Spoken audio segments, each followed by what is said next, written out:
I'm just more interested in you get back to the States, you now give a report back to your parents, you know, because now you obviously... They want to know. You know, like, okay, so let's fast forward. Now we get to the sad moment. Okay. You now decide, oh, it's time to go. When did that hit you? What was going through your mind? I came in with this bag. Okay. And I decided that I want you to take South Africa with you. Okay. I know that obviously we connected because of the way that you are. You know, your character, your personality.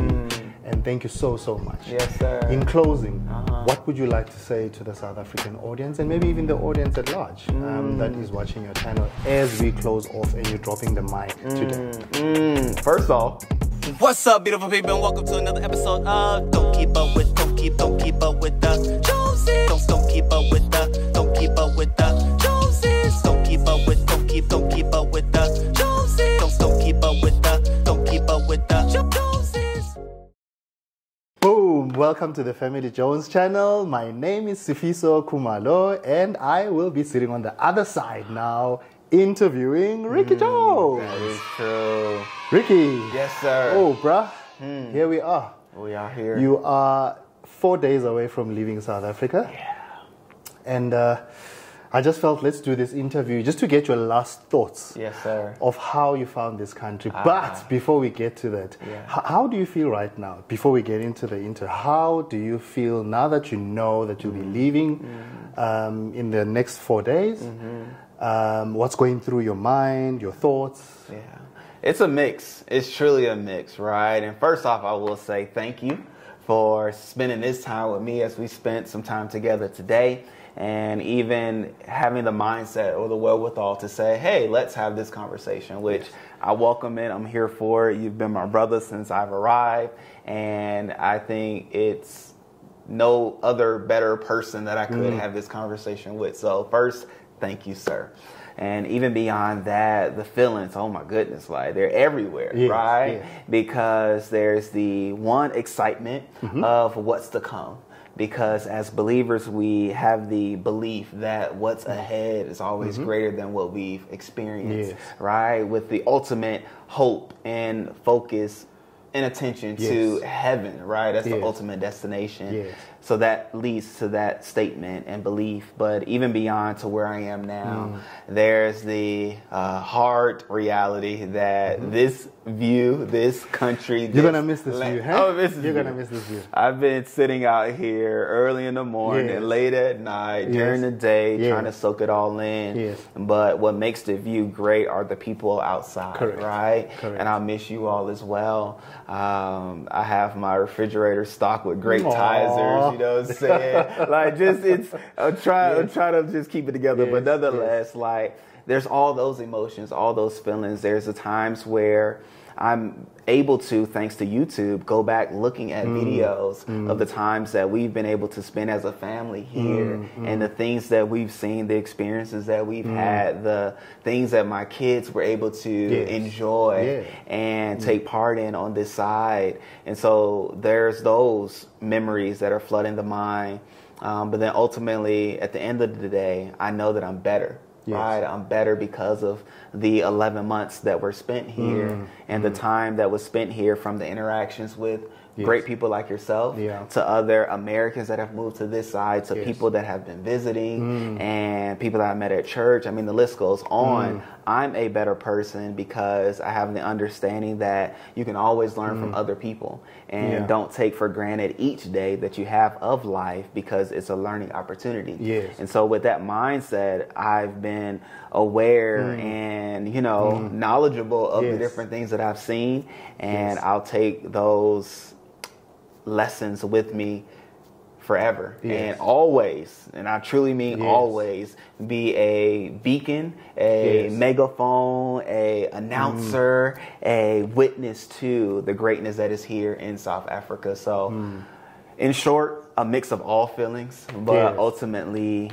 appreciative is the one that I would use. Correct. So as we're closing out, because Rickey's leaving together with Chrystle, we just felt we get the last thoughts of, you know, what Rickey went through, the entire process of them moving from the US, coming to South Africa, and all the experiences that you guys went through. So what I'd like us to do is just to take a step back, because there are some of the people that are watching this channel that have never watched your video, where you explained the reasons why you moved to South Africa. So I just want us to just in summary go back, take it back, and just explain to us what prompted this move. You know, what went through your mind, what happened, what triggered the move, and why South Africa? I like it. Okay, so man, that takes us back to 2022.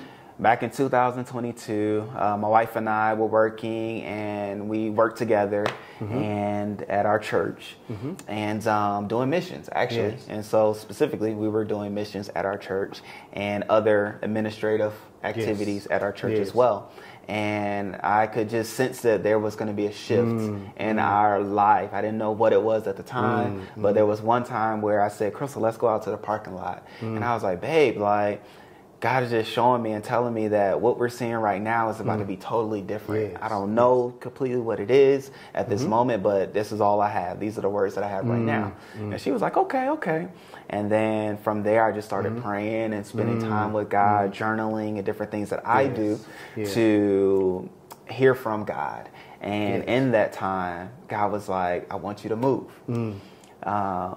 And I was like, okay, all right, you know, cool. We like to move, so all right. Because in our minds, we had envisioned for us to one day either live in Atlanta or California. And so we were like, all right, cool, move. But then specifically, God was like, I want you to move to Johannesburg. And I was like, what? And so like I sat on it. Certain things you just sit on, because it's like, you know, you want to make sure it is God that you're hearing and not yourself. Prior to hearing that, I had been to the country once. I had been to Port Elizabeth on a mission trip and enjoyed myself. Oh my gosh, Port Elizabeth is beautiful, great food. I came into Grape Tisers for the first time in Port Elizabeth, and we had a hotel right overlooking the beach, and it was beautiful. We went out, all those things. And I also have been to Kenya as well with my wife on a missions trip several times. But nonetheless, Johannesburg. So I waited about 2 weeks and just prayed again. Okay, God, I heard move. I heard Johannesburg, which is in South Africa. You're saying move here? And God was like, yes, I want you all to move there.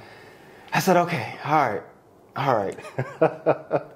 And so I shared it with Chrystle. And for anyone who actually knows Chrystle, you'll probably understand and know her response. When I told her, she was like, let's go. Let's move. I'm like, hold on. Like, wait a minute. Like, it's not just like that. Like, let's go. Let's visit first. Let's see what's there. Like, we know where it is on the map, but we don't really know what's there in person. And so that led us to then visit. We visited then in 2022 in October was our first visit, which it was beautiful. Oh my gosh. October in Johannesburg? Beautiful weather. You got the jacaranda tree, the jacaranda trees, the purple, and I love purple. Purple is one of my favorite colors, top 3 favorite colors, and just seeing those all around. Springing. A sight to behold, a sight to see. And we did the hop on, hop off tour. We stayed in Rosebank, and we did video on that as well. But and then we started talking to our mentors and our leaders, our pastors, and just share with them what I believe I heard from God about. And it wasn't until we were leaving Johannesburg on the October trip that Chrystle received confirmation from God about this is where we do need to move to. And this was what he had for us as far as his will for our lives. And so at that point, we went back to the States with hit the ground running. Like, all right, let's make sure we do it the proper way, get the visa squared away. What does it take? What does it require? And then we visited again back in February 2023 was our second visit before moving here, where we squared away maybe where we want to live, what schools maybe we want the kids to go to. And then we moved in August of 2023. And so all that to say, like, that was the why behind. But even to give you all more insight to the conversation with God is that Johannesburg would be our first move. However, he would have for us, he being God, would have for us to move to other countries as well around the world, teaching and sharing his love, as well as giving us assignments to where we are in that time or country, in that space and place. And so wherever we are, just as we were here, we'll be prayerful and attentive to the voice of God to be able to speak to either the people or the area that we're in, and which led to videos that I did as well. But that was what led us here. That is why Johannesburg, right? Because like I said, it was all God. Like prior to God saying, I mean, I can't for sure say that I heard about Johannesburg. You know, I've heard of Nelson Mandela. Yes. And in the background, Desmond Tutu. But outside of that, I had no knowledge. No idea. But then once God said what he said and we visited, we started YouTube. Everybody go on YouTube and Google. And I started seeing videos. I'm like, okay.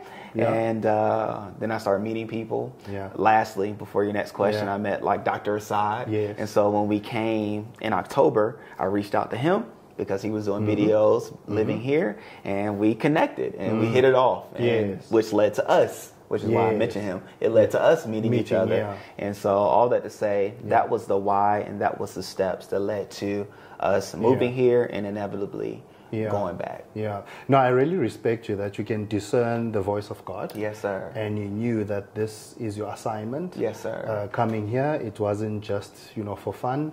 Right. But it's something that was meant to be, because I said in the previous video that, there's a reason and a purpose for everything under the sun. For everything. There is nothing that happens by coincidence. No. Everything is predestined to happen, and it means you are predestined to come to South Africa at this very moment. And obviously now it is the right time as well to make a move back to the US. Yeah. But now I've got a question for you, because you spoke about, engaging with your church elders, the pastors, and so forth. The kids. Yeah. So you're now deciding, okay, fine, we've heard from God. We need to move to South Africa. We've got this assignment. What did the kids say, and what did your parents say? How was their reaction? Because you're taking the kids with. Yes. Now, your mother, your dad, they don't know South Africa. Yes. All you know is South Africa through the media and all the perceptions that have been created. Yeah. What was their reaction, both the parents and the kids, when you told them, we've decided that we want to move to South Africa? Yes, words can only say a thing, but we actually recorded the true reaction to the kids when we told them we were moving here. So I'll put a little clip so you can see that video as well once you finish this one. However, if I was to put words to it, Rain was excited, oddly enough. She was excited, and I say oddly enough because I'm sure she didn't even know where this place was, right? And because we have the globe in that room. Yes. So even, so many things are coming to mind. Yes. In short, to answer your question, we have a globe in that room and in that space because once I graduated college, I sought the voice of God about his purpose for my life, which he shared with me then was to teach and share his word around his love around the world. So my parents bought me this globe and put my name on it. They bought me, my bad for going off camera, they bought me this pen. Actually, see, Rickey Jr., put my name on it, and it's a pen of the globe. Yes. So they were also for me and the travels that they knew were to come. But nonetheless, Rain was excited. Rickey was like, I believe, if I remember correctly, he was less excited because he didn't know. But then once we showed them on the globe where South Africa was, as it pertains to the U.S., they were like, oh no. Like, what? How long are you going to be traveling there? Correct. And then they just did all their antics as children would. Yes. But nonetheless, I must say we are blessed to have two kids that are adaptable and adjustable and are trusting of us as parents, us being myself and Chrystle. And so they roll with it, and they roll with it well. My parents, I did not record. Whoa. Thanks be to God. Remember, they've got preconceived perceptions about Africa. That is true. I think that was a more difficult sell to them. Yes. To convince them that, to allow you and give you their blessing to come. Yep. But what did they say? Yeah, so one trip so we would send our kids, we had the ability for our parents to receive our kids during the summertime. Yes. So thank you to mom and dad for that. And upon going to receive them that summer of 2022, after I heard from God about us moving, I told them, but I told them separately. Yeah. Like I knew to do it separate, and I knew to do my dad first because he's more easier. That's it. If you watch the conversation with them two, you'll see what I mean. Yes. But nonetheless, I talked to him first, and I shared with him, Dad, this is what I believe I heard from God. And this is the move that we're going to look to pursue. And we're going to take a trip in October to go see it and all those things. And his sentiment and his response was, I understand, son. You have to do what God is leading you to do. As a minister of the gospel and a pastor at a time, and a believer that one of our scriptures that we stand on is we walk by faith and not by sight. Correct. And so he's one that if it's something that you believe you heard from God about, you pursue and you do. Because that's where his provision, his protection, his being God's security and all will be whenever you're pursuing his will. And so that was him. That was his nutshell. Yes. And that was his answer. I said, okay. He asked, did you tell your mom yet? I said, no. He said, she's the final approver. You know, you've got hierarchy, eh? You got your dad, but you've also got your mom, who might say, this trip is not approved. And so I was able to get her in a room by herself. Yeah. And I said, Mom, this is what I believe I heard from God about, that we are to make a move to Johannesburg, South Africa. And I don't know for how long. And the fullness of that stay hasn't been revealed to me just now. But we're going to pursue this as people of faith. We're trusting God to meet us where he has led for us to be. And her first response was, South what? Better than that. You ain't hear from God with that. No, you didn't. You not taking my grandbabies. You not going over there. Like, no. Are you on something? Like, no. Yes. Y'all not going that far.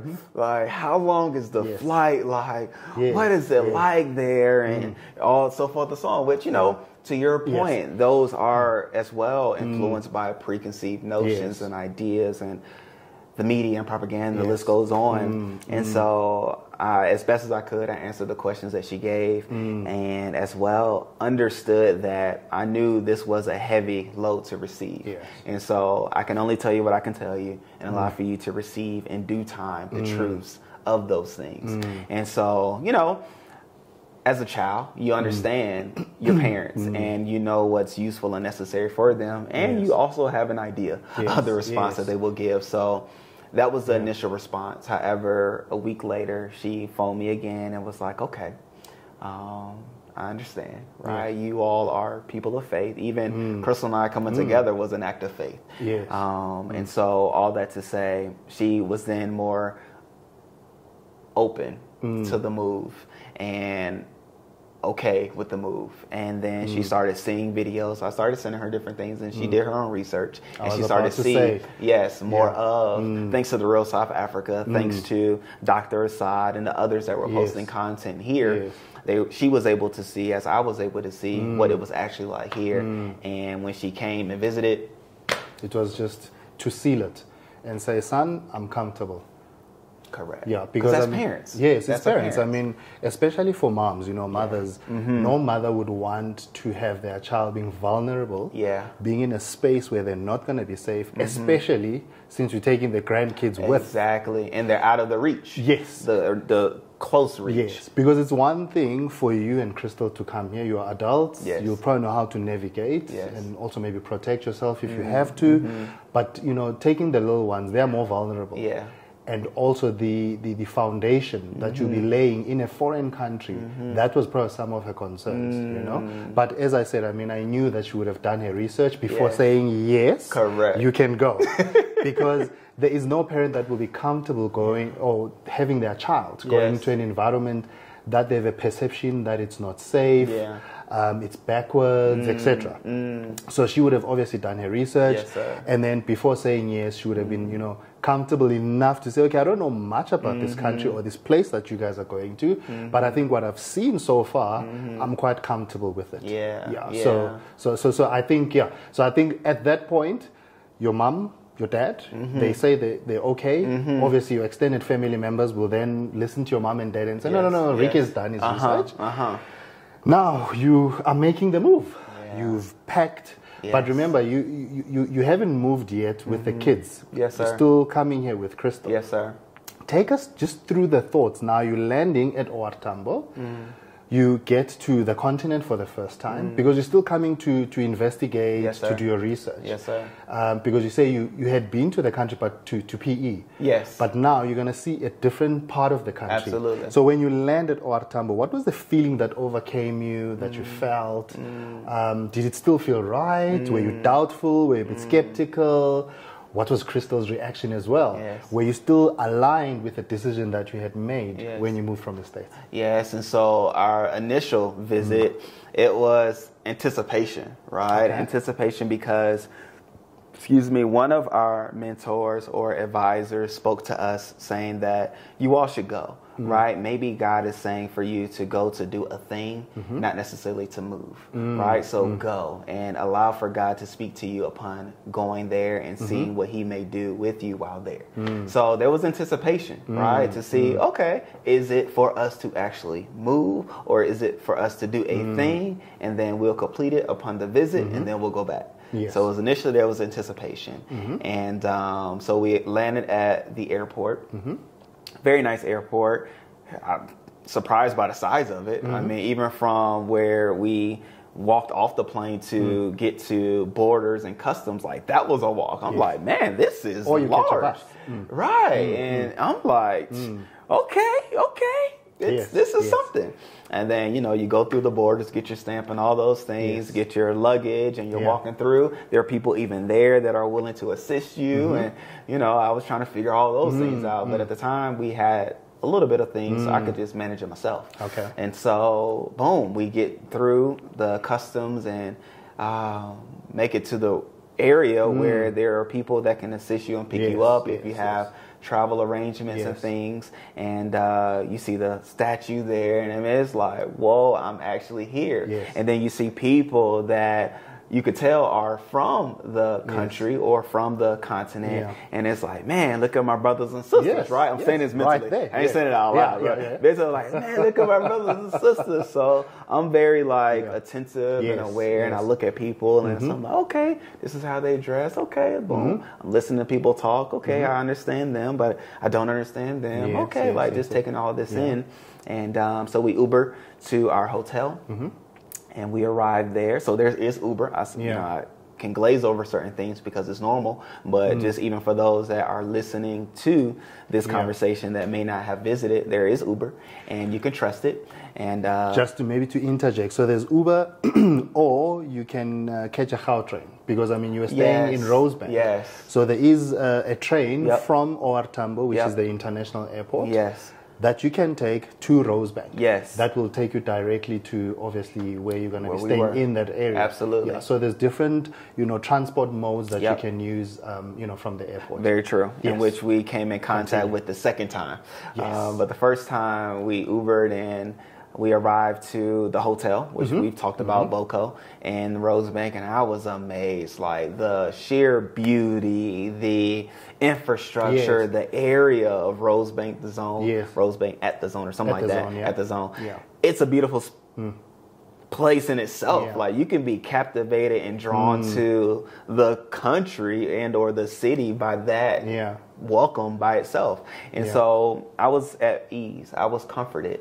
I felt safe, right? I had heard different things about phone snatchings and things like that. But at the same time, I felt at ease, right? I felt like I blended in enough. I tried to do things in a way that I would blend in, right? And we're not like labels people or fancy people, but at the end of the day, I was blended in. And so upon being here, I think the first night, we were in the elevator and load shedding hit. And Chrystle was like, whoa, what just happened? Because I had done my research and she was a trusting wife coming along just to fill it out herself. And I said, "Oh, babe, that's lotion." She was like, "Lotion? What's a lotion?" Yeah. Correct. And so I shared it in a dark elevator that didn't move, right? Didn't drop or anything like that. And she was like, "Okay." But by that time, it had clicked back on, and we were off to our destination. But I will say, Chrystle was very trusting in me at the time, and me hearing from God about this move and her willingness to do whatever God shares with us to do. And but like I said, during it, we were able to see the beauty and those things, and I was like, man, this is nice. Like this is something that oftentimes, one, people don't get to experience, but then two, it's not broadcast of the beauty and what's actually here and how you can actually find yourself in Rosebank and feel at home, because you have the McDonald's, you have the KFCs, the similarities, correct, that you can relate to, correct, that you can relate to, but then other restaurants that you could find yourself at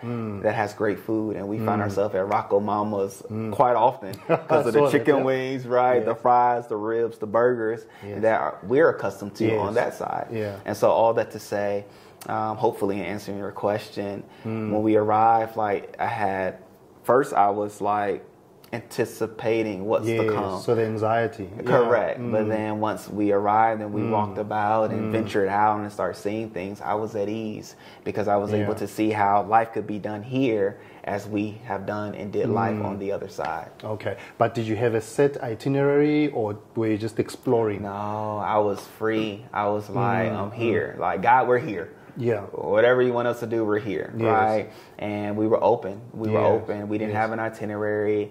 I didn't necessarily want to do a safari. Like, I wanted to be amongst the people. I wanted to walk about the land and see. And so we stayed in Rosebank, did the hop on hop off tour, which is at Rosebank. We then found out about the Apartheid Museum, so we went there, and we connected with Dr. Assad. He showed us some things, and we just kind of went about doing things as we saw fit.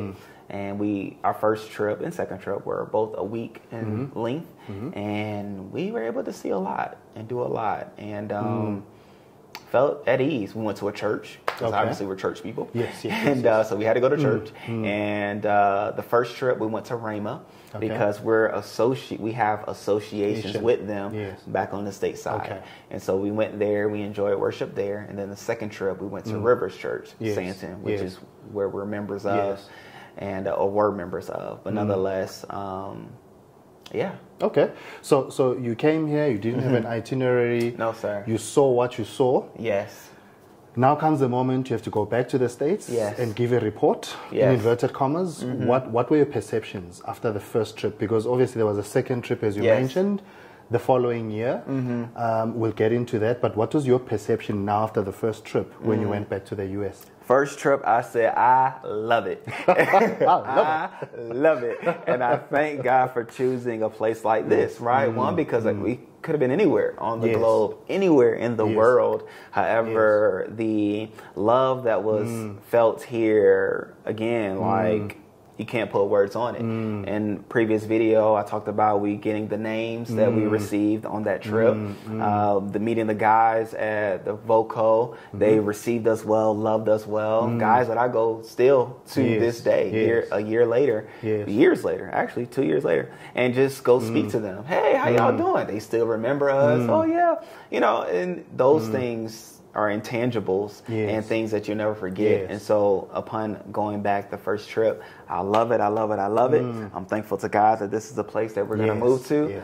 How quickly can we get there? Correct. Again, Chrystle had that confirmation upon flying back that this is where we should be. And so once, the wife is on board, it's smooth selling for there. Like, life is easy. You need to sell it to her. That's it. And, and she was, even without me having to do anything extra, but just allowing the people, the land, and what we saw speak for itself.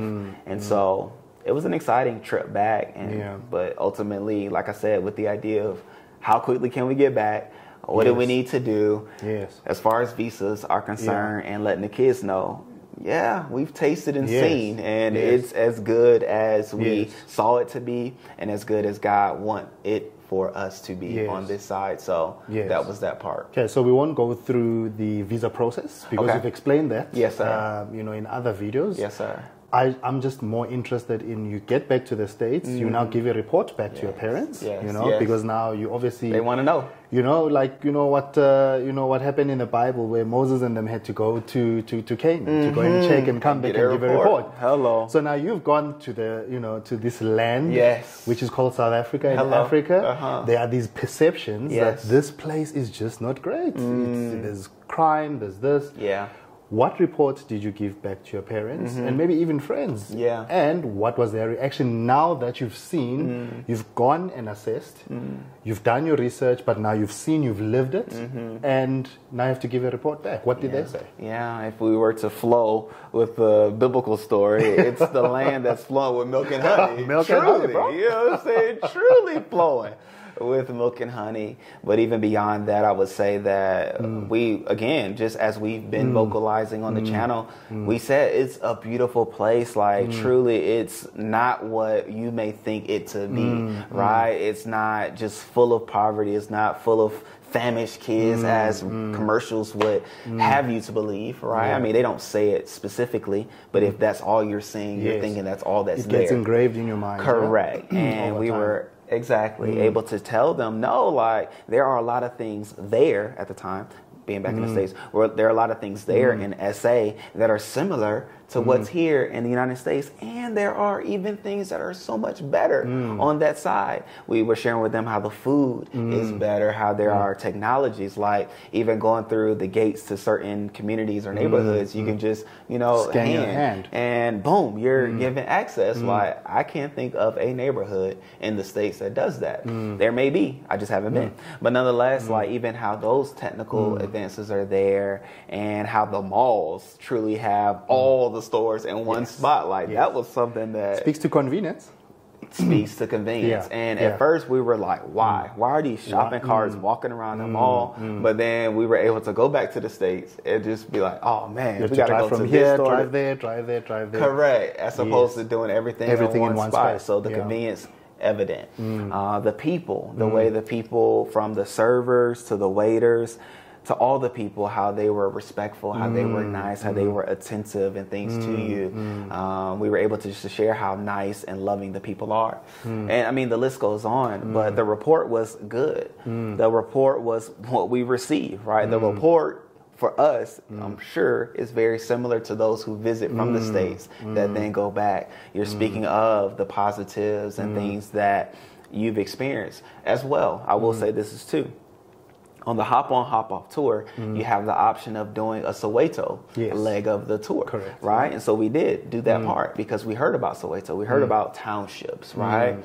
But yet when I arrived, fast forward, I came here and I realized, another term that I would say is more endearing is calling it a community, right? But nonetheless, we went to Soweto, and I say that to say, like, if you want to see poverty, if you want to see those that, visibly look like they are in need of aid, it can be found there, right? But that's not the totality of the country. That's not the totality of the city, specifically of Johannesburg. But even at the same time, once we had the tour, right? There was a guy, his name is King. I don't know if that's his real name, but that's what he told us. And he's from Soweto. He gave the tour. He shared with us that he has a wife, he has a family. They live outside of Soweto. He still has his home in Soweto. He says he'll never live and move out of Soweto because of his pride, his love, and the respect that he has in Soweto. And I left that tour with the mindset like, whoa. He forgot to mention that there's also a vibe in the township. It is a vibe. It's a different vibe to when you live in the suburbs. Yes, totally different vibe. However, I left with a greater appreciation of the township, as some say, as the community, through his words. And I realized that, no, man, it's like, as we would have in the States, a hood, right? Very similar in the sense where there are people who are raised and born in the hood that love it. And some may come out, some may not. Some may need help in there, some may not. But at the same time, it's not indicative of everyone, right? And so I was able to make similarities and things like that. But ultimately, the greater voice and the greater words and the greater sentiments were that of South Africa, has it going on. And if you haven't been there, you should go. Yes. And we're going to be there so you can come, is what we said. No, man, thank you so much for those positive words. Yeah. Because, I mean, it's people like you that are really positioning our country positively and spreading the word. Yes, sir. And we really, really appreciate that. It's easy. It's easy, Once easy you come. transition. Yes. And as I said, I mean, there's a lot of similarities. Yes, sir. You know, from what you guys have in the US when you come here. Some of the things that you find in the US are here, so it makes it a lot better, you know, to ease into, you know, the life and the culture of this country. That is so true. Yes, that is so true. Let's not skip this part. Yes, so, I did ask that you went and gave a report to your parents. Yeah. So they now obviously hear that you know you giving a thumbs up. You know, you saw the country. You came with Chrystle. Yes. Now, you wanted to come back the second time. Was that because you wanted to confirm, or were you just coming now to sort things out, like looking at houses and stuff like that? And so, to my parents were like, okay, you saw it, you showed it, because we did video as well of us coming, showing different things, and they were like, wow, they were amazed to see it as well. And you came back in one piece. And we came back in one piece. You know what I'm saying? And we came back better than we left, right? Because the food is better, the air is better, like things are better. Yeah. And so, to your question, which I believe was when we came back the second time. Yes. We came back the second time, which I love the way you all say things. We were getting things sorted. Yes, right. We were getting things sorted because the first trip, well, hearing God confirmed, boom, this was the move. The first visit was like, all right, we can actually do this, and it'll be a smooth transition. The second trip was for us to sort out where we would live and where we would have for our kids to go to school because we knew we were coming with kids and we knew we needed to find somewhere to live. And of course, as a husband, as a father, I wanted to make sure our kids were in a safe space as far as our living arrangements. And so that was the total focus of that trip. And so we visited Waterfall, we visited Rosebank where we were, but we stayed in Santon this time. We tried something different. And so we were able to find this location that was furnished, right? Because that was a big thing coming from the States. We weren't bringing furniture and things like that because we did our research and realized it's not ideal unless you're staying forever, right? We knew coming in, as I said before, that we were coming here for a period of time. We didn't know how long, and we were going to travel to other countries as well after this one. But nonetheless, all that to say, we knew furniture we didn't have, and I wasn't trying to buy furniture. Being reasonable, feasible, and things like that. So we found this location, and we found a school for them, and we were good. Like then we started meeting people on that trip as well. We met others outside of Dr. Assad and things like that, and we started forging community from that meeting. And so that was the whole intent of that one. And then what would life be like here as well? I must say on that second trip we rented a car because I was like, I'm gonna drive here. Chrystle had the idea that she wasn't going to drive. It's a right-hand drive, yeah? Correct. It's a right-hand drive on the left side of the road. And so I wanted to see what that felt like. And I wanted to get the kinks out on a rental car before having my own car. Because if I was going to crash anything, I was going to crash their car. Correct. Not my car.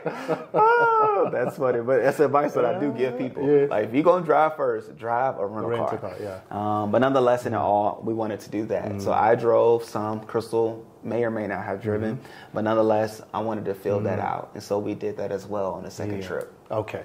So, I mean, we're going to fast forward because we already know that you came here, you stayed here. But what I want to know is what challenges did you face, you know, when you started living here? I mean, obviously, you're still trying to acclimatize, try and get used to the place. What gets done here? How do I get this? And so forth. So what were the challenges that you came across, and how did you overcome? Maybe just to advise some of the people that are looking at moving here. What are some of the challenges, and how did you overcome those challenges? I'll share three, right? One would be of how things closed earlier here, right, than I expected. And I say it that way because maybe different parts of the world, things close at the same time, right? But we're used to things closing late or things being 24/7. But COVID kind of broke that up from 24/7 type activity. But later closing things is what we're accustomed to. So we had to do our shopping earlier, right? And make sure we had things arranged in a way that come 6 o'clock or 7, we would be good to go with whatever we had. Obviously, load shedding is a thing. There's a schedule, right? And there was a schedule that was given, so you knew about the time in which it would take place. And if you wanted to wash clothes, for like us, we couldn't wash clothes or cook with the stove or oven. Just by the way, there's no load shedding at the moment. That's it. And that's why I'm talking about times past. Yeah. It's just times past, so there's no load shedding at the moment. Boom, shaka, laka. And so even with that, we bought a air fryer because the air fryer you go plug in and you're still able to cook. So there was ways around it and so forth and so on. So boom, that won't even count. So boom, making sure we had things earlier. Secondly, a hurdle was our interactions with law enforcement. Okay. That was something different. That was interesting, yeah. That was interesting, right? If I was to specifically talk about while driving, right? Here, there are a lot of checkpoints that you may find on the road randomly at random times of the day, which in the States we're not too much accustomed to unless something bad is happening and they're trying to find somebody. I did this because flashlights, right? They're trying to find somebody. And in the States, they do random stops. Just as an individual, they'll just stop you. Correct. Check Come your behind ID. you type deal. Yeah. Correct. Okay. But here you'll have like all lanes come into one. Correct. And you'll have cops at the end of the cones that are doing checks. And so, you know, we weren't used to that. And there was a time where our car wasn't registered to us as we didn't know that whole situation. So I'm lumping 2 into 1. Okay.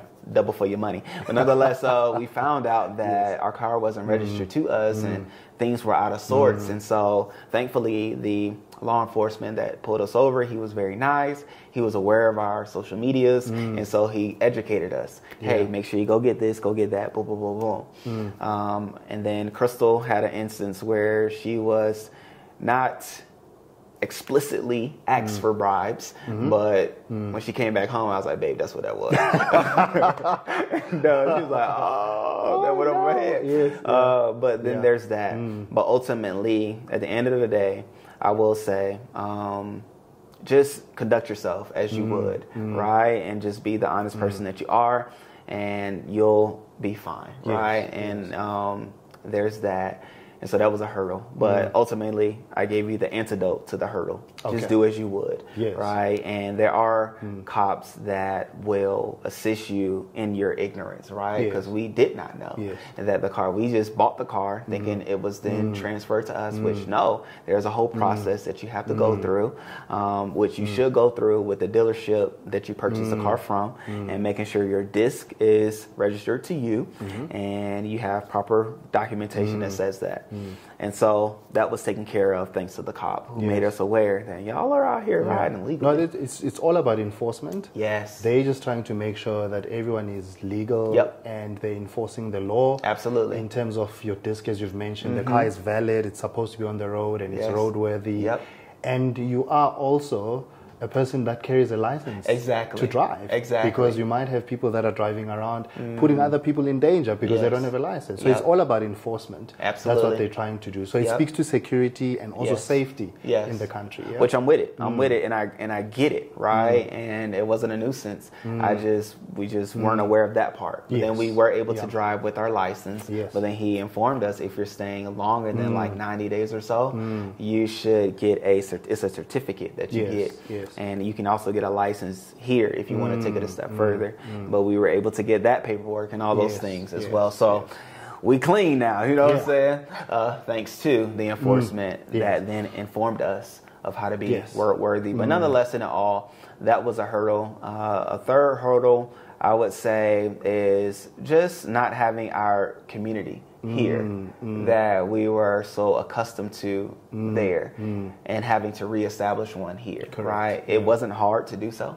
Thankfully, to YouTube and social media, we were able to meet people, having meetups thanks to Dr. Assad, and the list goes on of others. And we were just able to form people and groups and people that we can trust and speak to and lean on when things were questionable or we had questions and things like that. That was another thing. So even to that, the antidote is to reach out, right? Like we as people on social media are here to be in a asset. And so again, the Dr. Assad's, the Kaias, and the list goes on, right? Are people that are online changing the narrative, Spuda, the list goes on. They're there, and I believe are there as well to be an aid. So if you're here, you're by yourself, or you're trying to find and build community or your village, reach out to them as you've reached out to us and others, and they'll be an aid to you on this side. So those are the three things. Yeah, no, it's quite important to establish a community. Yeah. But also, equally important is to also maybe try and connect with someone locally. 1,000%. That can walk this journey with you. 1,000%. Handhold you. Yep. Through this transition, so that it makes it a bit seamless and more easier to ease into how we do things in the country and educate you about certain things that maybe you may not have picked up during your research. Yes. And also, I mean, there are things that you might not pick up on the internet. You can only get from a person that lives here. Yep. So it's quite important as well that if you do decide to transition, also just try and mingle and find people that stay in the country that can help you. And even to that point, one, Safiso is a great ambassador for those people. But nonetheless, I met a friend at church. Yes. I met a friend while purchasing or looking for a vehicle, Tato, T-H-A-T-O. Tato. Yeah. Met him, great man. We've done videos together, and others as well that we hadn't done videos with, but I will reach out to and have talked to on WhatsApp, and the list goes on. But to your point, they've been a tremendous asset and aid in making the transition over and being able to ask questions about formalities and culture things that maybe I'm not aware of or that I should look out for, right? And so, for sure, know somebody that was raised here, born here, and that lives here. And they're proud of their country as well. I think that matters too. Yeah, it does definitely matter. We've spoken about the challenges. Now let's speak about what surprised you, what really, was positive that you saw in the country, maybe that you didn't even expect. Yeah.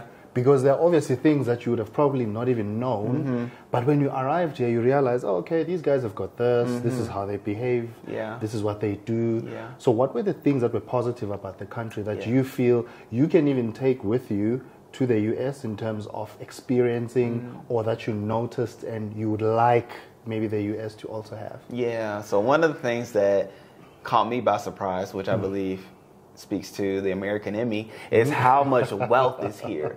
Like, oh my goodness, especially in Sandton, right? Santons, the waterfalls, the Rose Banks, the richest square mile in Africa, Right, there's a lot of wealth here. However, you're able to see it. Like, Range Rovers are abundant here. You'll see Bentleys, Rolls Royce, and all, like, just riding around like a normal day. And those things caught me by surprise, right? But at the same time, it just further allowed for me to be aware that there's wealth around the world and thinking not strange that there's even wealth here. And so, boom, there was that. One of the things that I extremely loved here that we're very vocal about is South Africa's attentiveness to children. Yes.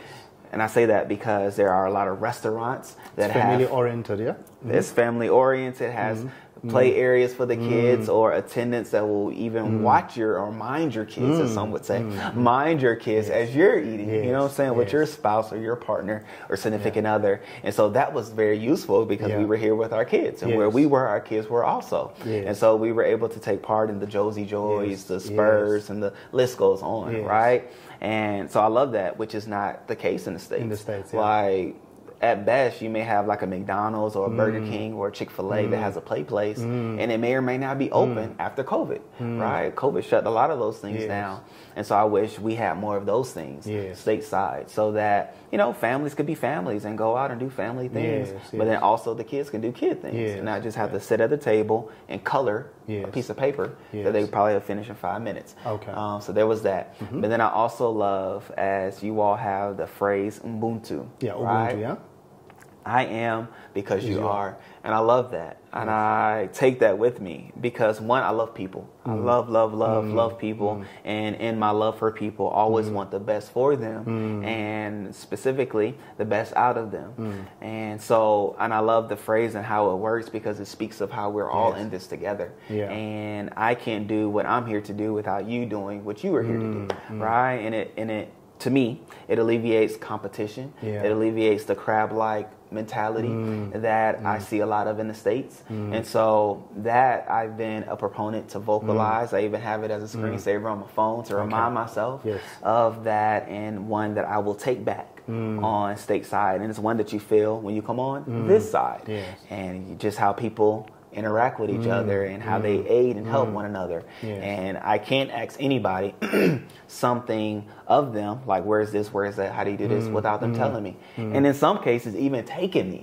Like, in the States, you may, at best, to get somebody to give you directions or point the way. But rarely do you get somebody to say, okay, let me actually walk with you outside of what I was doing into whatever it is you want to do, and take time out of my day to do so. Like, or even drive you. Like, we had Chrystle was asking somebody, oh, I love your hair. Where'd you get your hair braided? Oh, girl, I got it done such and such and such. But then she realized, oh, Chrystle didn't know what she was talking about. Well, I get off at 3 and I could take you there. What? Like, you know, just like that. Or even going to a store, and we were asking people and the staff there, like, what about this area, Centurion specifically? And one of the bosses was like, oh, she can take you there. She's from there. Like, what? During the work day? Oh, yeah, no problem. Like, stuff like that does not happen stateside. However, again, through, I would say, the cultural norms here in Ubuntu and all of those things, it's a norm and formality here. And lastly, excuse me, the respect that people have for each other, I love.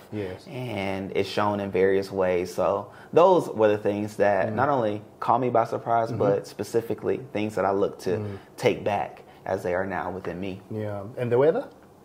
The weather's fine. We were here during the warm side. When it got cold, we left.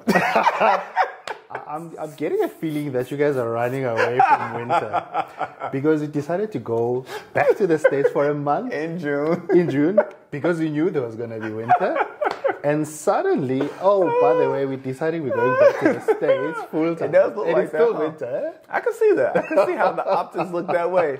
But, so we just wanted to come here and enjoy the summer, you know, the hot days, you know? You know, God is good. God knows us. He knows his children. But I will say living in Georgia, because we did live in Georgia as well, and we were able to get 4 seasons. And so, you know, not that it snows in Georgia, but it can get cold. And so, I mean, we're not unaware of the cold. We have the proper attire for the cold. I have we call it a trench coat, and we have a pea coat. I don't know what we call it here. We do have them. Okay. Well, we have the Uggs, and we know we have what we need. I have it, and I haven't worn it, but I have the scarves and things and the skull cap. So I have what's necessary to keep me warm during this environment and time. But overall, the weather's nice. However, it hails here.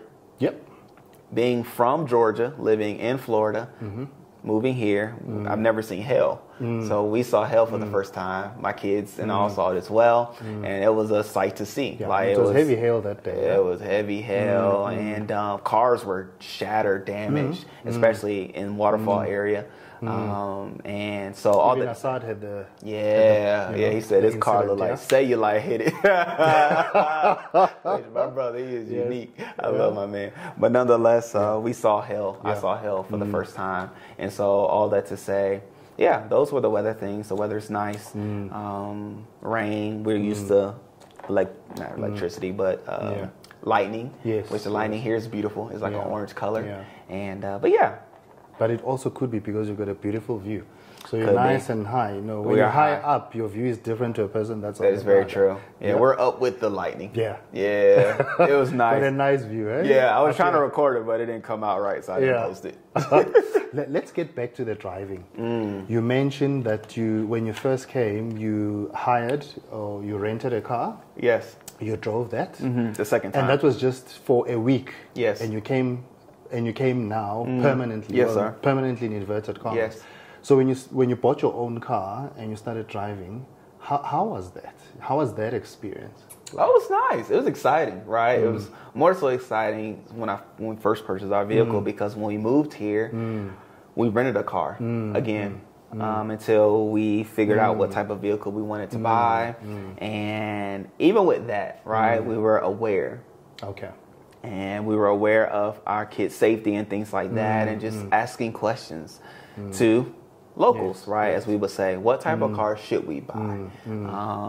Because in finding out the flashy cars, the luxury cars get a lot of attention from all people, right? Cops as well. And so we were like, okay, from there, let's buy a car that can go under the radar. And so that's why we ended up with the Toyota Rumian, and I wanted 3 rows as well, a vehicle with 3 rows, knowing that people would visit and we would house them because I'm sure they wouldn't want to drive.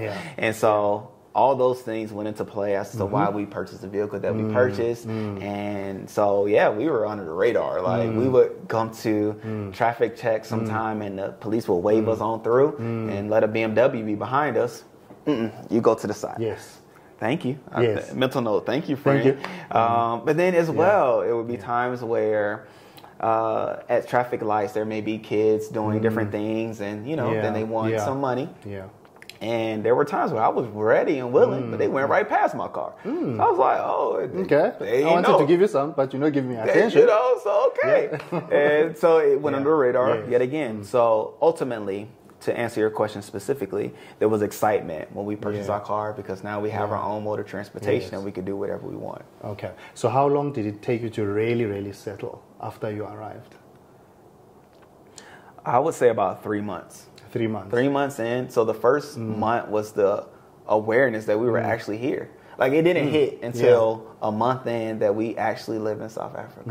Like, it didn't hit. Flying back. We're here permanently. Yeah? We bought a one-way ticket to SA. You know, shouts out to Dr. Assad, one-way SA. But we bought a one-way ticket to South Africa, and we live here. So about 3 months in, because we had some issues with our first apartment, which moved us to this one. And but 3 months in, we were settled here, and we had a routine, because I'm big on routine. So once I have a routine, I feel established. And once I feel established, I'm okay. I can do other things now.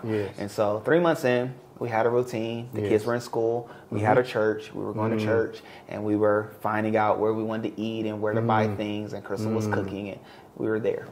So it was quite simple, or rather easy, to settle. Oh, it wasn't that difficult. Oh, especially when you find the sweet spot and you find that routine of what to do while you're in the country, and obviously connecting yourself with the community. Exactly. Oh yeah. Oh no, it doesn't take long at all. Like.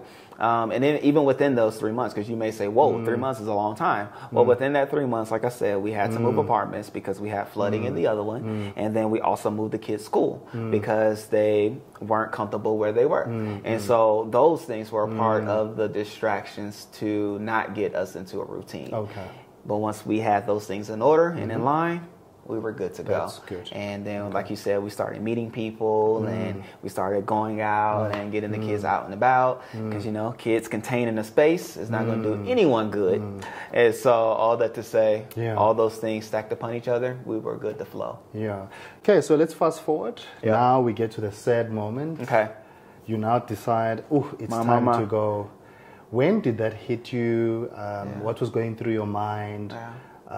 You know, where you decided, hey, Chrystle, we need to pack up and go back to the US. Yes, sir. We as the subscribers and the viewers, we just saw a video. Well, my benefit is that we talk. Yes, sir. So you sent me a text and I know, or I knew. But for the viewers, they didn't know. They were just, you know, they just hit. They just had this bombshell. But when did it land or hit you that this is the right time now to move back to the US? And so, man, truthfully, I will say that we went in June. We went in June because Chrystle was teaching at a women's conference at our church back at home, her first time being able to do so, so it was an exciting time. And then we took the whole family because, I mean, why waste a trip? And one, we could be supportive of Chrystle, but then two, the kids were about to be on holiday. So all that to say, and before going on that trip, I will say God was preparing us because Chrystle and I started having talks of like, man, what if we don't come back? Like, what if we start saying these things and then saying it to each other like, man, where's this coming from? Hold on, no. Because at the end of the day, our lease was up or is up in August on this building, and I was already looking into moving into Waterfall. I had told our realtor that found us this place, hey, I'm looking at going over there, please find something under these guidelines. after Chrystle said we can't buy a home. But nonetheless, okay, we can rent something under these guidelines. And so I was preparing to be over there because that's where the kids go to school. We'll be closer to those things. But nonetheless, we started having those talks. And there's a gentleman that I came in contact with on this side that I would say is like a mentor, and that I could share different things with him and bounce ideas off of him. He's my elder. And so I shared with him that sentiment. And he was like, okay, we'll see what God says. We'll see what God does. And you'll know in due time, which is true, right? All things are revealed in the fullness of time. Yes. But nonetheless, so we make it back to the States, and Chrystle does an awesome job at the conference. We have a great time with family and friends, and the list goes on. And we're spending time together, her and I, which wasn't the norm on this side because the kids were always with us. Yes. And we only went on 2 dates alone while here, and that was when my parents were here in the month of December. Yes. Nonetheless, we are on this trip from Tampa to Atlanta, which we did a video on driving. We drove this trip because we did a lot of driving when we were courting each other, or when I was courting her, and driving back and forth from Atlanta to Tampa. So we did a drive, just, being the little lovebirds that we are. And in the midst of the drive, I prayed prior to the drive that God, you would share with us and show us what you would have for us to do next, right? Because like I said, we left with the thought of maybe we will come back, maybe not. But then I was like, why? Like, we're good. Like, all is well. We're enjoying ourselves. We have community. More people are coming, want to meet us. And, we're a part of the welcome wagon, if you will. And I love that role and that part because I knew the importance of it. And I had good people here. And oddly enough, just throwing this part in there, I had signed up to volunteer at the church in a department, and I hadn't heard nothing for months. And it wasn't until we were back in the States that they reached out and was like, oh, I see you're interested in yada, yada, yada. Oh, we're excited. Oh, yeah, I'm excited. In my mind, finally, that you reached out to me. And so, man, I was about to start serving at church because my kids, they would joke me like, Mommy serves, but you don't serve. I've been trying to serve. They just didn't reach back. But so that started to click, right? And but nonetheless, we're on the trip, on the latter end of our stay in the States. And we're having a discussion, and she started sharing things that she heard from God. I started sharing things that I heard from God. And as we started to put our hearings together, it was like, oh, we're supposed to be back on this side. Like, it's time to come back. Like, the rest is over. And because in large part, right, our stay here was allowing for us to rest because we were going so much in the States that, yes, we would spend time with each other, but sometimes it would be just, and but then being here, for lack of better words, we were forced to be together. But it did something special. It did something great. We were able to instill things in the kids and experience things with the kids that in the States we wouldn't have been able to because we were going. And always on to the next thing on our calendar. But nonetheless, we had that aha moment and awareness, and I'm like, oh, so that's what that feeling was about. That's what that thought of maybe we won't come back was all about. And it started to settle. And but then even then, I must say, then it was like, maybe let's not do it immediately. Maybe later in the year, maybe later in the year. Like a few more months in SA, man. And so we had the conversation. So then my parents, being the parents and loving parents that they are, which is where we were going to, we were sitting together, the four of us, in the kitchen, which, is a common space to meet. And my dad asked, I believe it was him, oh, okay, so how's things going? Do you know, when and how you all will be moving and things like that. And so we just threw it out there, maybe, sometime this year. We don't know exactly when. And then we started talking through the school aspect of things and how the school year there starts in August and how when we came here, Rain had to establish friends later in the year and how it was rough for her, but she was able to do it because Rain is Rain and we're loving people, and she was able to make friends, but it was rough. And she spoke of the challenges. And so we didn't want that for her the next time. And well, school starts in August, so if you don't want what happened then to happen again, you would start her in August. They didn't say that, but those were the things that we were just talking through. And then after that whole conversation, we went off. Chrystle and I went to go get something to eat.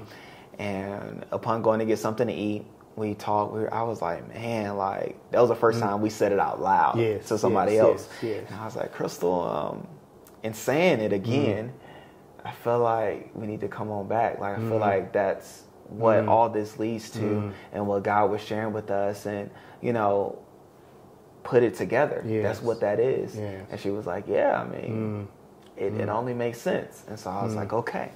And so then it stuck that day, which was a Thursday. I don't know the specific date, but it stuck that day on Thursday. And then I believe either Friday or Saturday. I'm most likely going to say Friday because we move quick. We're people, Chrystle and I, we hear from God and we do what God says because we want to be within His will, right? So much so that I met her in August. I heard from God that she was my wife. We got engaged in December. We married in July, or excuse me, in June. 9 months. Like we hear and do. Like that's our thing. And so we shared with the kids first. And then, you know, they had their reaction, which I'll show you the video because I recorded it. I'm not going to post it, but I'll show it to you. And nonetheless, and then we started sharing. Shared it with my parents, started sharing. She called her mom and brother and things like that. But, that's how that matriculated and how that formed. But like I said, God kind of gave us an awareness of it first while we were still here before we visited at the time we were visiting the States. And but then once we arrived there and actually had some downtime to talk is when we heard and agreed that that's what God was saying. No, I think that was very important, especially for the audience. Because I read in the comments, some of the people, you know, they thought maybe something went wrong, and, you know, something had happened, and that is why you're deciding to go back. So I think it was good that you unpacked that, you know, the entire decision process of what went through, what was going through your mind, and what triggered it, and why you eventually made the final decision that you want to move back to the U.S. Now, question is, generally, what would you say about SA? Your experience in the 11 months you were here, what would you say to the audience that is watching? Yes, and before I get to that, don't sugarcoat, just be honest. Yes, sir. Yes, sir. And before I answer that question, I do want to make sure all things are tied together. Because even in us coming here was a God-led thing. And even with that, God said Johannesburg will be the first place, and you would travel further east to other countries around the world. So a beautiful thing about God is God knows all, right? As I believe, right? I can't say we because I don't know what everybody else believes, but as the Jones family believe, God knows all. And the beautiful thing about it is, right before we left, I did a conversation with our immigration attorney. And upon just having a conversation, having one with the idea of helping people that are looking to make the move, informing them about what they need to know. But she shared something in there that I later remembered after hearing God, is that when you go to apply to move to another country, you have to be in your home country first. And you can't apply from another country. Because my thought was we would stay here until we move to the next country. But then no, you have to move back to your home country before you move to a new country. And so it's only fitting that we had to go back to our home country before we move to another country. So it's all in God's timing. And all that to say, stay tuned for the next country that we will move to as God leads us to do so. However, it was always a part of the plan, right? But nonetheless, to answer your specific question, South Africa, oh man, I would say it's a beautiful country that is unique and fun in its own unique and special way.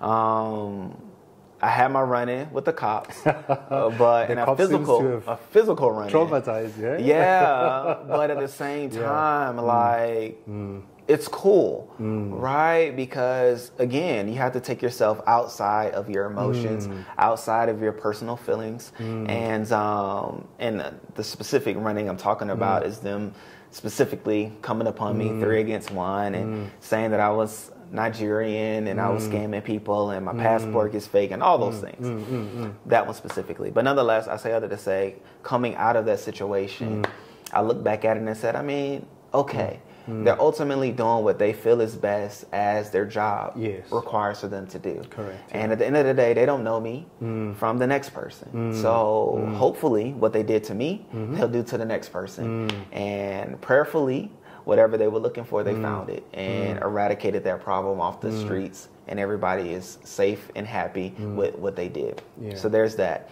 However, Johannesburg, I only speak to Johannesburg. I only went to Cape Town once. Only been in PE for a week. So Johannesburg specifically, it has everything that you would want. I would say anything that you're looking for, you can find here. From amusement parks to safaris, if that's your thing, to fine dining, to great food, to great entertainment, clubs, bars, all those things that you may be looking for, it's here. Yes. And you can find it here. I would say it's a beautiful place and a safe space, one, to find rest, but then two, to land and to be in.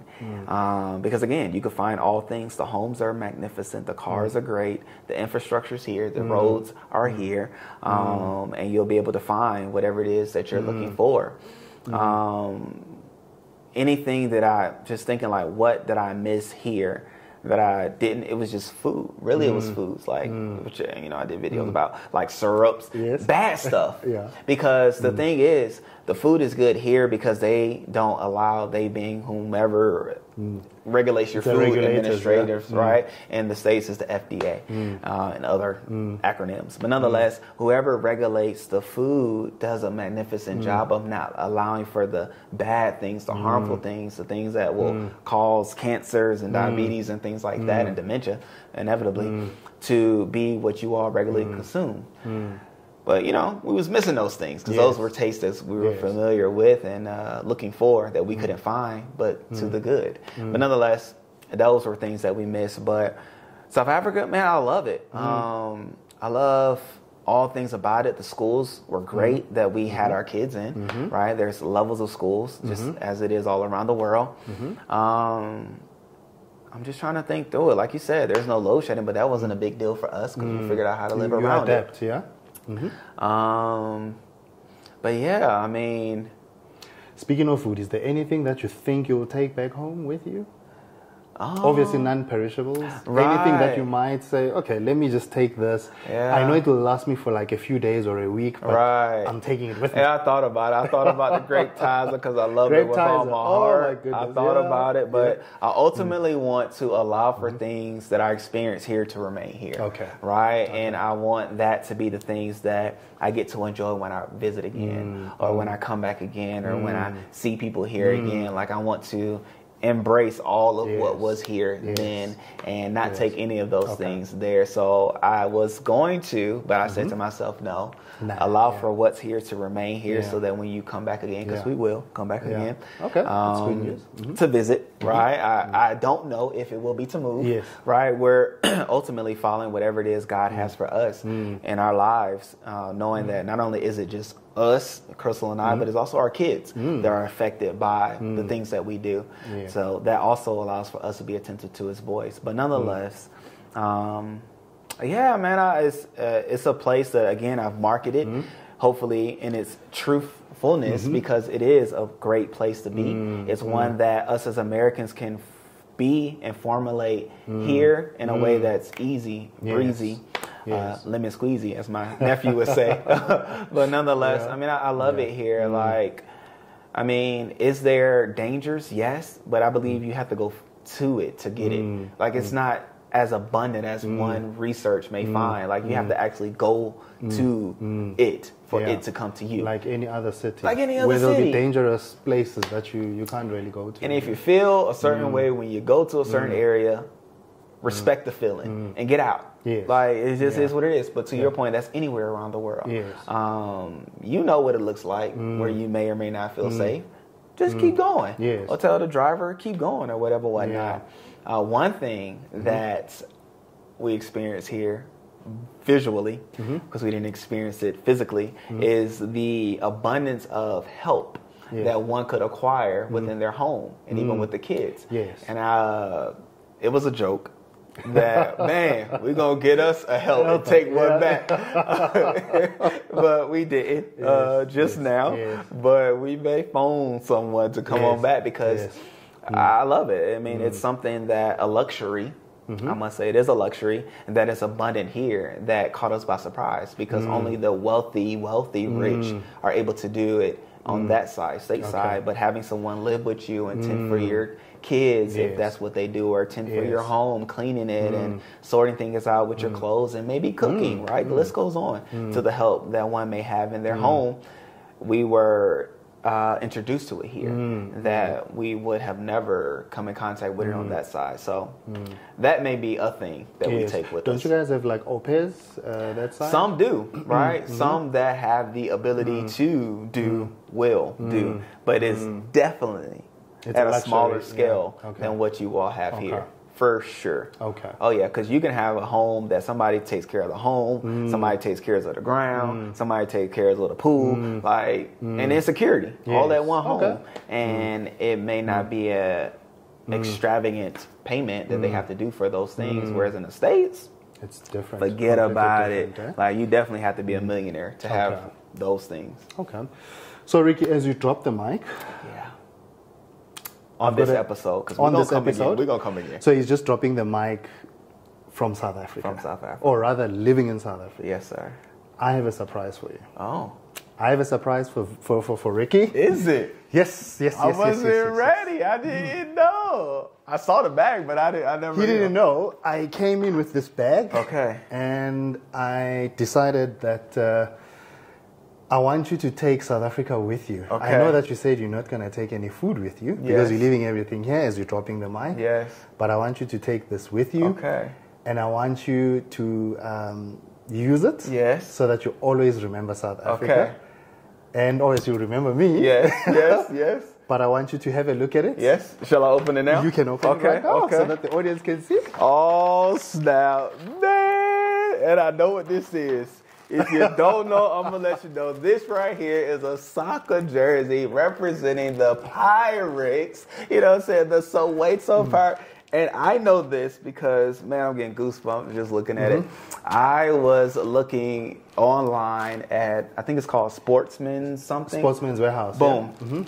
I was looking because I was going to get myself a jersey so that I could be reminiscent of SA. Yes. And I was looking at this color because Chrystle said lighter colors are better for my skin tone. Yeah, I thought of it as well because we've got a black home jersey and we've got this one for this past season. It's a green one. Yep. Sometimes it's a red, the away jersey. Okay. But fortunately, we had this green still available because the season has ended. Man. So because I introduced Ricky to Orlando Pirates, because I'm a Pirates supporter, I thought, let me buy him a jersey so that he takes it home well. Yes. So that when he wears it in the States, he can remember South Africa and obviously remember me. Come on. Okay, so there we go. There we go. And you know what's cool? On top of this, so shouts out. So first of all, thank you. Sure. I have to say thank you because I was looking at this and it feels great. I never saw it in person. I only saw it online because I went to the store and I didn't see it. You didn't see it? I didn't see it. And so that's why I walked out without one. But God is good. So thank you for that. But then I also bought some Vodacom stock. Being here and seeing how it's used quite often here, right? And how, you know, people are using it as their phone service. And actually, it's been paying me a good dividend. So Africa? There's another thing that I'm taking with me from South Africa that I didn't even realize, but I'm reminded when I see the Vodacom. How do you say it? Vodacom? It's Vodacom. Vodacom. Yeah, Vodacom. Logo. And so it's a good stock for me right now. I'm not giving financial advice. I got to put that out there. So I don't want nobody coming for me. But it's a stock that I purchased that paid a good dividend. Yes. And but nonetheless, thank you, brother. So this is for you. This is from me to you, Ricky. Yeah. And as South Africans, we'd like to say to you, thank you for positioning our country in a very good way. Yeah. And also just talking positive things about our country, the great experience that you have, and also offering this platform, you know, to talk about our country, showing some of the, not only Americans, but other people from other countries to see our country through your lenses. Yes, sir. So that they don't only consume what South Africa is about through the media, the traditional media, but also through channels like yours, where you talk positively about our country. Also, thank you for the friendship. Yeah. Rick is now a brother, not only a friend. I was about to say, it doesn't stop here. We have spoken about me maybe going over and, you know, to the US to visit, you know, the family. Yes.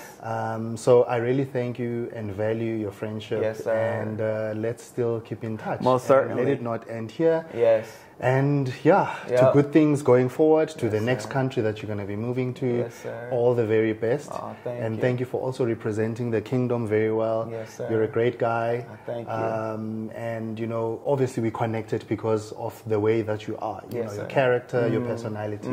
And thank you so, so much. Yes, sir. In closing, what would you like to say to the South African audience and maybe even the audience at large that is watching your channel as we close off and you're dropping the mic today?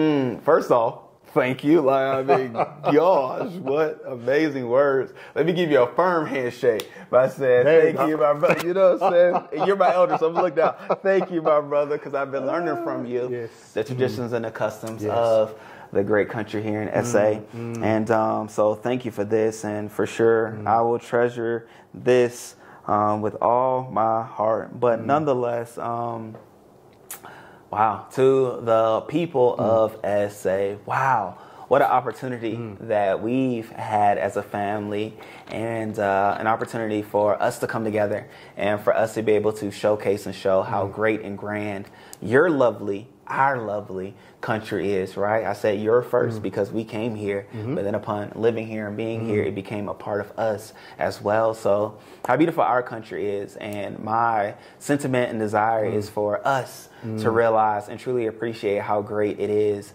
and vocalize that, right? And as you come in contact with others, and as you even share with your family and friends, speak highly of the country that we are a part of and that you may continue to live in or may venture out from, but speak life and speak light into what's here, because I see nothing but opportunities here, even on this and in this country. Like, there's so many opportunities here. There's so many untapped into resources that could truly change the scope of this world. And so know the greatness that is within you. And knowing that I came for such a short period of time and came across such magnificent, beautiful people, I know that there's so many more that are still here that maybe just need a little dusting off or a reminder of how great they truly are. And as you live out that truth, you'll realize how not only you're an asset to your family, to your community, to your country, but to this world, and share how great you are, right? But then to my people that are in the States that may be looking to visit or even make the move, because there are a lot of people that are looking to make the move, know that one, when you come, you'll feel at home, right? You'll hear the sentiment, welcome home, but then you'll feel what it feels like to be at home. And you'll know that you'll be able to make the move transition smoothly, and it'll be everything and beyond what you could even think of or phantom, and even beyond what we shown on our YouTube channel, because we could only show what we showed when we wanted to, right? Because there were some things that happened off camera that were just near and dear to us at the moment. But at the same time, you'll see and experience greatness for yourselves, and you will be able to echo the same sentiments of how great, lovely, magnificent, and beautiful South Africa is, not just because of what we see, but the people that we interact with. So I don't want to drop the mic, but at the end of the day, it has to be done. As it is with us having a residence here, the mic has to be dropped.